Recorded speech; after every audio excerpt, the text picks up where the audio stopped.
शर्मा जी? हाँ, बलवंत शर्मा, उसको ये नहीं मालूम था कि ऑडिट डिपार्टमेंट से है। उसने बलवंत शर्मा क्लैरिकल नाम से मेरी नूह में बदली करवा दी। यहाँ फिर ऑर्डर जो आए वो क्लैरिकल के आए, ना कि ऑडिटर के। मेरे लिए होना ही नहीं था। और मैं यहाँ उसका विरोध कर रहा था तो लोगों ने कहा भाई वो तो यहीं बैठा है, आपने उसकी बदली करवा दी, करे हो। उस मंत्री जी को भी ये नहीं मालूम था कि भाई ये ऑडिटर है। मैं रिलीव नहीं हुआ। फिर मैंने इन बिटवीन एक गबन पकड़ लिया। उस गबन में भी उस मंत्री जी ने मेरी खिलाफत करी। कोई अंदर होना चाहिए, ये तो मेरा विरोध कर रहा था। अच्छा, आपने मंत्री का भ्रष्टाचार पकड़ा? मंत्री के भ्रष्टाचार नहीं, कमेटी का भ्रष्टाचार। कमेटी का भ्रष्टाचार आपने पकड़ा? और गबन पकड़ा मैंने। अनिल सैनी जो सर्विस टर्मिनेट हुई उसकी। अच्छा।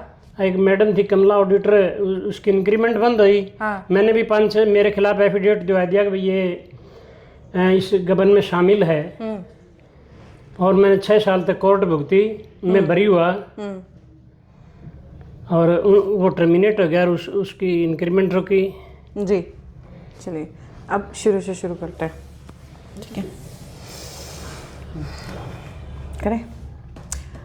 नमस्कार, मैं हूं अंकिता सिंह और आप देख रहे हैं सिटी बिग न्यूज। भाई, निकाय चुनाव शहर के अंदर आने वाला है और देखिए फिलहाल जो अपडेट्स हैं वो तो सिटी बिग न्यूज आपको दिखा ही रहा है। हाल फिलहाल क्या कुछ उठापटक चल रही है वो तो आपको पता लग भी जाता होगा, लेकिन इतिहास क्या रहा है, कितना रोचक रहा है, किस तरीके से बड़े बड़े घरानों की जो एंगेजमेंट है, एनरोलमेंट है, वो निकाय चुनाव के अंदर रहती है, किस तरीके से जो है चीजों को मिनटों में बदल दिया जाता था। निकाय चुनाव के अंदर चेयरमैन को जब चुनना होता था वो बहुत सारी चीजें हुआ करती थी, वो आज आपके सामने रखूंगी। और बड़े रोचक तरीके से बलवंत शर्मा जी मेरे साथ हैं, ये जो है सारी चीजें बताने वाले हैं। नगर निगम के अंदर जो है अधिकारी रहे हैं, 25 साल का एक्सपीरियंस रहा है, तो नगर निगम के कतरे कतरे से वाकिफ हैं साहब। देखो, जितनी जानकारी मैं उतनी आपको बताऊंगा जी।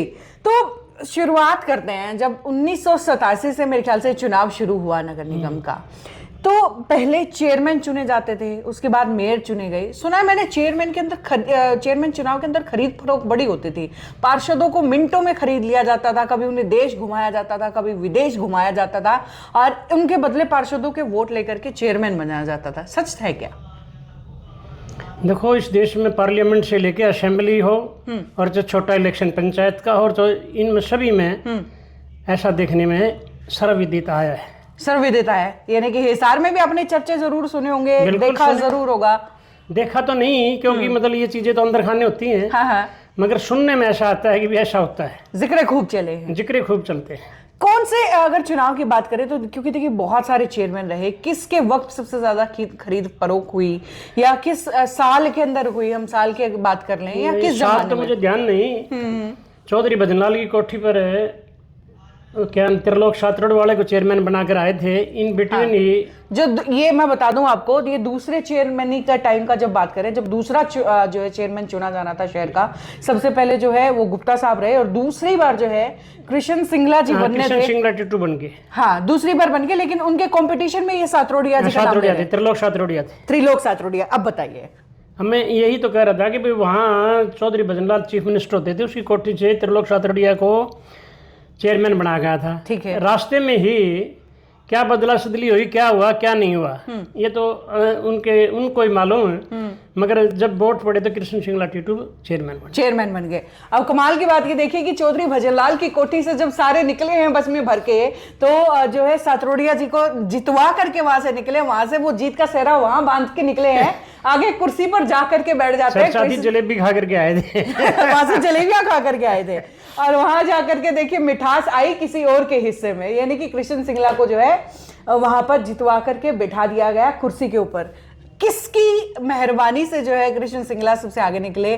किसने बीच में जो है इंटरफेयर किया? देखो, मैं इस बारे में तो कोई जानकारी नहीं रखता। फिर भी सपोर्ट किसका था कृष्ण सिंगला के ऊपर? कौन से बड़े घराने का साथ? जो विपक्ष की राजनीति होती है उसी का हाथ था। विपक्ष में उस समय कौन थे, उन सभी का हाथ उस टाइम तो शायद मेरे ख्याल से जिंदल हाउस का सपोर्ट रहा था कृष्ण सिंगला को लेकर के। जिंदल हाउस का सपोर्ट रहा था। जिंदल हाउस को, जिंदल यानी कि भजनलाल जी ने जो जिसको जितवाया उसको जिंदल हाउस ने हरवा दिया था। बिल्कुल जी। उसके बाद अगर बात करें तो लगातार जिस तरीके से बहुत सारे चेयरमैन बने, उस टाइम पे ये भी प्रेशर आता था क्या चेयरमैन पे कि या तो सारे पार्षदों की बात मानो, नहीं तो जो है हरवा देंगे, या जो अपना वोट दिया था वो देखो वापस खींच ऐसा है, चेयरमैन एक बहुमत सारों की तो नहीं मानता, एक बहुमत को अपने पास रखने का प्रयास करता है जी। उनकी बात मानता है, उनको एकोमोडेट करता है। एकोमोडेट तो सबको करता है, मगर उनको ज़्यादा एकोमोडेट करता है ताकि वो मेरे साथ बने रहे। मैंने सुना एक बार बड़ा नुकसान हो गया था पार्षदों को खरीद फरोख्त के टाइम पे, क्योंकि चौटाला साहब ने आकर के और हनुमान एरन का नाम ले दिया था कि ये जो है अब की बार चेयरमैन बनेंगे, तो सारे पार्षद बेचारे घर बैठे बैठाए रह गए थे क्योंकि कुछ हिस्से बंदर बांट में आया नहीं था। ऐसा सच है क्या? देखो चौटाला साहब तो इस किस्म के इंसान थे, जिस आदमी को बनाना है तो उसको बनाना है। हनुमान एरन का फार्म भरा, और फार्म भरने के बाद में मैं बाई दी वे बेरवाल के पास बैठा था, और वो हनुमान आ गया। मैं बोला राम कुमार बेरवाल ये चेयरमैन होगा आपका, जबकि मतलब उसने मेंबर का फार्म भरा था जो पार्षद का। अच्छा। क्योंकि मुझे मालूम था भाई उसने बनना है, और वही चेयरमैन बना। अच्छा। कोई मतलब इस प्रकार की कुछ नहीं होगा। तो चौटाला साहब के बड़े करीबी रहे हनुमान एरन, या फिर किस वजह से? यहाँ चौटाला साहब के करीबी तो बाद में हुए, भूपेंद्र एक्शन होते थे, उनके नज़दीक थे। अच्छा। हाँ, और फिर पीछे से थोड़ा बहुत लिंक होगा, चलो राजनीति में ये तो उन्हीं को मालूम, मगर वो चेयरमैन बने उस समय।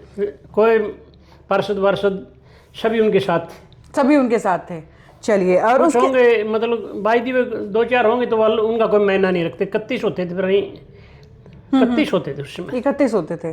तो अच्छा, उसके अलावा बहुत, क्योंकि कई चेयरमैन बदल गए, तो आपको क्या लगता है कि सबसे मजबूत चेयरमैन जिसकी कमांड पकड़ जो है वो निगम के अंदर अच्छी रही हो, नगर परिषद के अंदर अच्छी रही हो, सबसे मजबूत चेयरमैन के तौर पर आप किसे जानते हैं? ऐसा है, चेयरमैन की पकड़ सरकार के साथ होती है। जिसकी सरकार मजबूत होगी तो उसका चेयरमैन भी मजबूत होगा।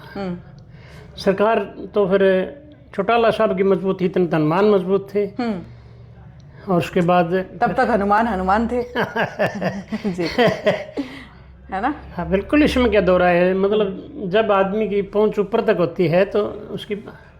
अच्छा, उसके अलावा अरविंद खरींटा जी भी एक बार बीच में जो है चेयरमैन रहे।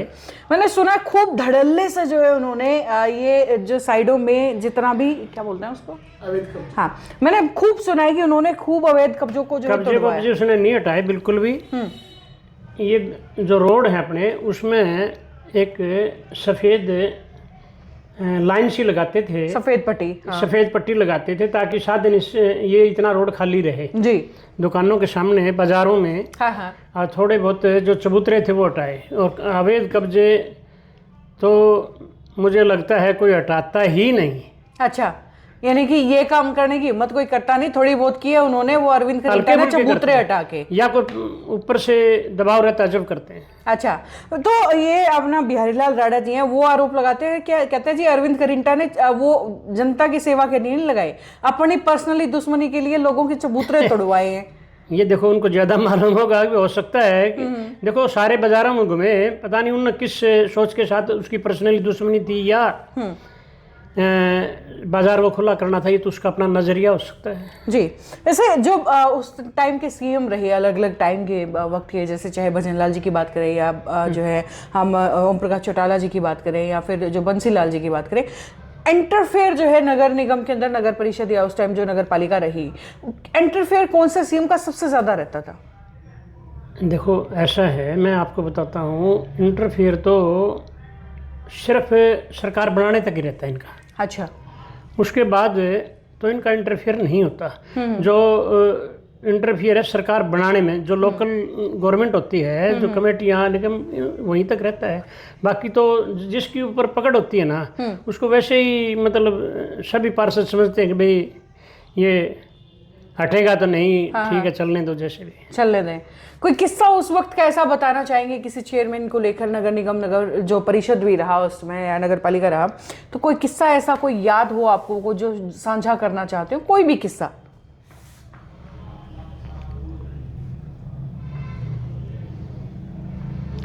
मैं तो यही बताना चाह रहा हूँ, जो मैंने ये गबन का केस पकड़ा जब अरविंद खरीटा चेयरमैन थे। अच्छा। और मैंने कहा भी ऑडिट का पैसे से कोई लेना देना नहीं होता। ठीक है। ऑडिट का तो कागज से लेना देना होता है। हमारे ऑडिट के पास कागज आते हैं, पैसा नहीं आता। ठीक है। उसके बावजूद भी यहाँ एक आजकल पता नहीं कहाँ है, वो अग्रवाल था, एसडीएम था, और बायदी वे कोई गुप्ता डीसी थे, और जो बड़ी सरकार थी वो अपने जिंदल साहब थे। मैंने कहा भाई देखो, इसमें ऑडिट का तो मैं डीसी से भी मिला था कि भाई ऑडिट का तो कोई लेना देना कोई नहीं। मैंने तो लेटर दिया था कि भाई ये लेटर के थ्रू मैंने गबन पकड़े है। और उस लेटर में मेरा जो अफसर था, अरे वो हवा सिंह चौरान, जो अब जीवित नहीं है, तो उसने डीसी को भी लेटर लिखा था, डायरेक्टर को भी लेटर लिखा था कि ऑडिट का कोई लेना देना नहीं होता। उसके बावजूद भी ऑडिट के लोगों पर एफआईआर दर्ज करी, जबकि हमारा कोई वास्ता नहीं होता। और इस मामले में तो सही मायने में एक सर्टिफिकेट देता है secretary, income of this book serial number 1 to show income has been deposited. वो सर्टिफिकेट दिए हुए थे। मैंने कहा भाई अगर कोई आपने कार्रवाई करनी है तो निगम के कर्मचारियों पर करो। ऑडिट का तो सिर्फ कोई गलती हो सकती है कि भाई 2 और 2 4 की बजाय 5 लिख रखे हो तो 4, या जैसे कोई टेक्निकल गलती हो सकती है। ऑडिट इन्वॉल्व नहीं होता जी। पैसे में मतलब जो कहते हैं हम पैसा हमारे पास नहीं आता, वो तो कर्मचारियों के पास होता है जी। तो गबन का जिक्र हम कर रहे हैं आप, उसमें मेरे खिलाफ भी एफआईआर दर्ज करी, मुझे भी 5-7 साल कोर्ट के चक्कर लगाने पड़े जी। यानी कि काम ईमानदारी से करने की भी सजा आपको मिली? बिल्कुल, ईमानदार आदमी को सजाएं भुगतनी पड़ती है। तो वैसे किसी बड़े चेहरे का भी हाथ रहा ये सजा दिलवाने में, या थोड़ा सा परेशान आपको करने में? देखो, इसके पीछे तो सही मायने में तो चेहरे रहते हैं। तो आपके पीछे चेहरा कौन सा रहा? मेरे पीछे जिसकी मैंने खिलाफत करी वही चेहरा रहा, और कौन रहेगा? अरविंद खरीटा? नो, अरविंद खरीटा तो नहीं, मगर जो ऊपर की सरकार है जी। उस वक्त ऊपर की सरकार में कौन था? ओम प्रकाश जिंदल थे मंत्री। ओम प्रकाश जिंदल जी। तो ओम प्रकाश जिंदल जी के तथाकथित कर्मों से जो है आपको इतने साल चक्कर काटने पड़े हैं। चलिए चलिए। अच्छा, उसके अलावा गबन की हम जिक्र कर रहे थे, तो क्या लगता है कि इतने सारे चेयरमैन रहे, गबन या भ्रष्टाचार किस चेयरमैन के वक्त या कौन से सरकार के वक्त सबसे ज्यादा हुआ? कंपैरिजन तो नहीं कर सकता मैं इस बात का, मगर आम भाषा में जो है ना, मैं पहले की निस्बत अब ज्यादा भ्रष्टाचार मानता हूँ। मतलब चेयरमैन के जमानों से ज्यादा मेयर के जमाने में ज्यादा हो रहा है। अब आप सारे डिपार्टमेंट में अधिकारियों पर कहीं नकेल नाम की चीज ही नहीं है। अधिकारी ये है जो आज अपनी मन मर्जी से करते हैं। पिछले दिनों आपने ग्रीवेंसेस की मीटिंग में एक वो कोई शर्मा था, वो कह रहा था मैं भजनलाल का रिश्तेदार हूँ, वो वीडियो मतलब उसका मजाक उड़ा रहा था। अभी पिछले दिनों एक तहसीलदार था, वो मेरे ख्याल है गोलू गुज्जर था कि कोई वकील है, उसका उस ग्रीवेंसेस मीटिंग में देखने में आया कि उसमें भी मतलब अधिकारी ने उसको नहीं सुना। तो इसलिए अधिकारियों को मतलब लोगों की बात तो सुननी चाहिए, उनका फर्ज बनता है। हम जनता के लिए बैठे हैं, जनता की समस्या नहीं सुनेंगे तो कौन सुनेगा? बिल्कुल, जनता की तरफ से जनता की सेवा के लिए अधिकारी होते हैं और नेता भी होते हैं। खैर, ये जो है कुछ सवाल जवाब मेरे नगर निगम चुनाव को लेकर, आने वाले नगर निगम चुनाव को लेकर के जो है कुछ अपडेट्स आपको दिखाना चाहती थी। जो है भूतकाल यानी कि पास्ट क्या रहा वो आपको दिखाना चाहती थी, वो दिखाया भी है बखूबी जो है। शर्मा साहब ने हमारा साथ निभाया। बहुत बहुत धन्यवाद आपका हमारे साथ जुड़ने के लिए। नमस्कार।